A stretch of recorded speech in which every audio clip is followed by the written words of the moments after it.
Au nom du Père et du Fils et du Saint-Esprit. Esprit Saint, éclairez-nous. Esprit Saint, éclairez-nous.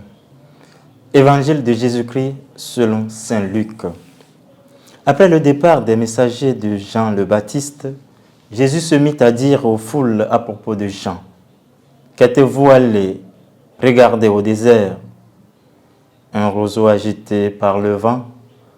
Alors qu'êtes-vous allé voir? Un homme habillé de vêtements raffinés?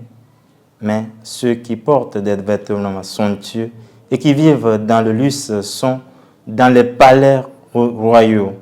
Alors qu'êtes-vous allé voir? Un prophète?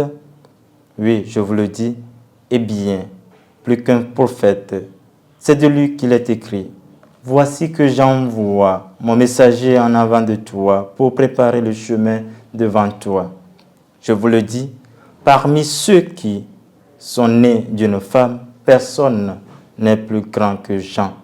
Et cependant, le plus petit dans le royaume de Dieu est plus grand que lui. Tout le peuple qui a écouté Jean, y compris les publicains, en recevant de lui le baptême, a reconnu que Dieu était juste.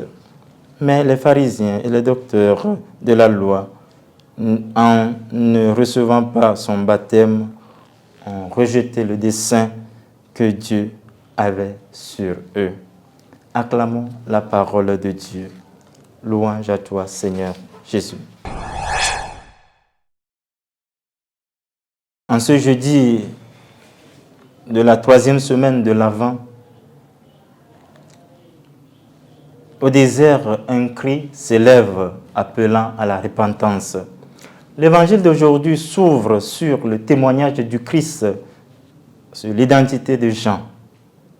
Il est la voix qui crie dans le désert, le dernier prophète, le précurseur, celui qui annonce la venue du Christ, celui de qui le Christ dit qu'il est le plus grand des fils des hommes.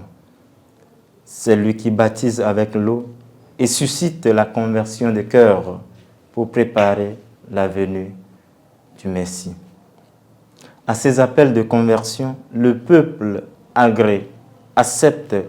Il y a beaucoup de conversions des pécheurs, des anaïmes, de ceux qui sont éloignés des publicains.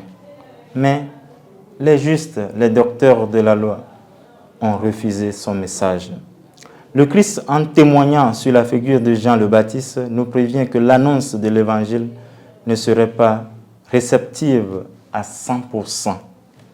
Pour ceux qui écoutent, notre joie, la plus grande est l'action de grâce. Devant le refus, la patience doit nous guider pour s'en convaincre que la mission est de Dieu. Ainsi, devant l'échec pastoral, nous devons nous tourner vers le Christ.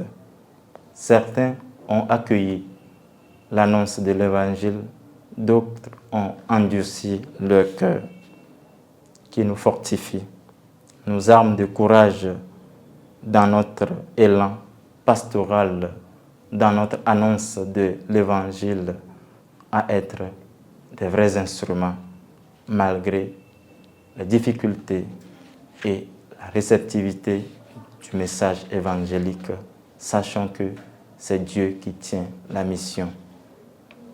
Loué soit Jésus-Christ.